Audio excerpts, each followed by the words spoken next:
Welcome to our Devos. We are talking this week about not compromising, about how to avoid compromising instead of coming back from compromising. How do we actually make it where we are not compromising to begin with?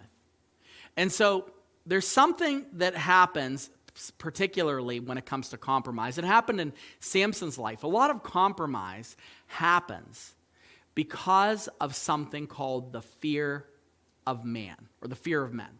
So you want to avoid the fear of man. What's that mean? That means that when you're struggling with the fear of man, we talked about this a lot during COVID. I don't bring that up too much, but a lot of decisions that I saw preachers making, they weren't making decisions based on what's right or wrong or what they felt like the Lord wanted them to do. They were making decisions based on that they didn't want backlash, or they didn't want other people to perceive them a certain way. Politically, often we make decisions based on we don't want to operate in the fear of man. Like we make decisions go, I don't know, if I do this, then people are going to think this of me. Well, if I say this, people might think less of me. That's called the fear of man. And you can't operate that way. You can't operate based on the fear of man. In Proverbs chapter 29, verse 25, the fear of man lays a snare, but whoever trusts in the Lord is safe.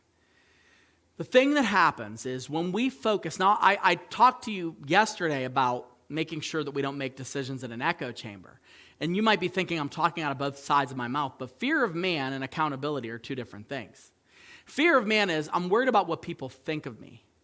Accountability is I want to make sure that I'm doing the right thing, so I have these people that are doing the right thing check in with me. And fear of man is like, I don't want people to think, okay, fear of man would be, I'm looking at cars right now, not because I'm worried about what people think of my car, but because my car is dying.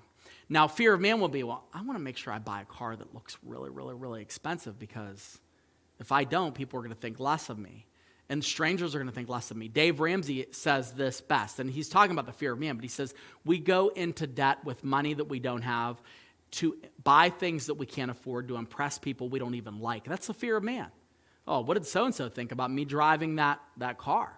What did this person think of me doing that? That's the fear of man. And compromise happens when the fear of man is what dictates everything that we do. So my encouragement to you is that when you are making a decision, don't do it based on what you think others are going to think of you. Do it based on what the Lord wants you to do. And if you say, I'm only worried about impressing him, I'm only worried about what he thinks, I'm only worried about what he wants me to do, it will really help you to eliminate compromise, because you got to ask yourself, am I doing this? Am I moving into this area because I'm trying to impress my boss?